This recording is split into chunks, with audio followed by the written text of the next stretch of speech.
Hello everyone, welcome back to my channel. कैसे हैं आप सब? आई होप आप सब बहुत अच्छे होंगे। आज की कहानी का टाइटल है सच्ची प्रार्थना की शक्ति। चलिए साथ में शुरू करते हैं आज की कहानी।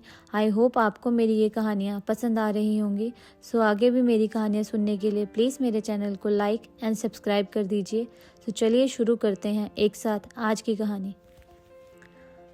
एक गाँव की थोड़ी दूरी पर एक तालाब था। तालाब बहुत ही गहरा था, जो कि हमेशा पानी से भरा रहता था, जिसके चलते उस तालाब में रंग बिरंगी मछलियाँ और अनेकों जीव वहाँ रहते थे।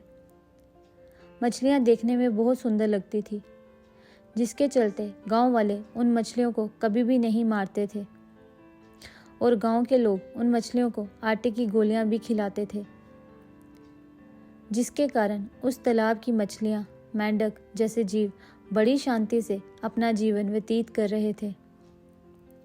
एक बार की बात है, भयंकर सूखे के कारण बारिश नहीं हुई, जिसके कारण तालाब का पानी तेजी से सूखने लगा, जिसके कारण उस तालाब के आसपास रहने वाले जीव जंतु वहां से दूर जाने लगे, जिसके कारण मछलियां अब चिंतित होने लगी, क्योंकि दिन प्रतिदिन पानी तेजी से सूखते जा रहा था और कड़ी धूप के कारण बचा पानी भी गर्म होने लगा था, जिसके कारण ये सब तालाब के मेंढक और मछलियां बहुत ही व्याकुल हो गए।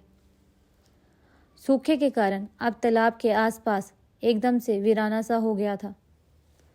सभी पक्षी दूर चले जा रहे थे और धीरे धीरे सारे मेंढक भी वहां से जाने लगे, लेकिन बेचारी मछलियां वह पानी के बिना कहीं तैर भी नहीं सकती थी, तो दूर जाने का तो कोई सवाल ही नहीं था।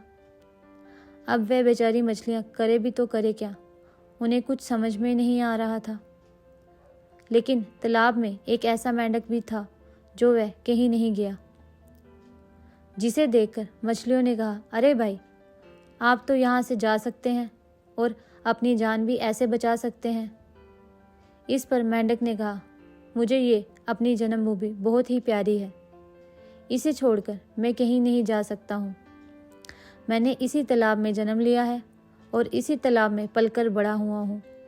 हर सुख दुख में आप लोगों ने मेरा साथ दिया है, तो भला इस दुख की घड़ी में मैं आप लोगों को छोड़कर कैसे जा सकता हूँ।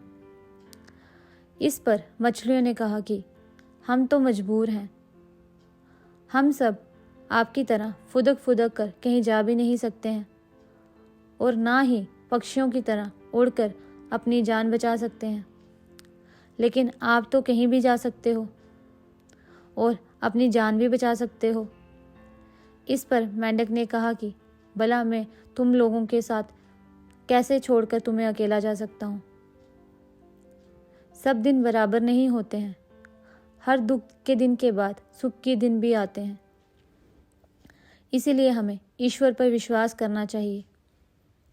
ईश्वर दयालु है, जो सबकी सुनता है और सब पर दया करता है, और यदि सभी मिलकर ईश्वर से प्रार्थना करें तो ईश्वर हम सबकी फरियाद ज़रूर सुनेगा।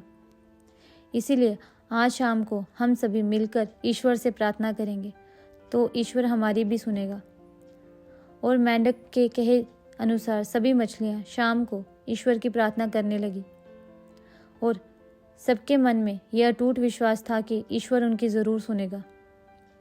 और ये सारी घटना उसी गांव के एक लड़के ने देखी, तो वह सारी बात अपने गांव वालों को बताई कि कैसे इस धरती के छोटे से छोटे जीव को भी ईश्वर में अटूट विश्वास है और हर जीव को अपनी मातृभूमि से प्यार होता है, जबकि हम सभी अपने छोटे से छोटे स्वार्थ के लिए एक दूसरे से लड़ते रहते हैं।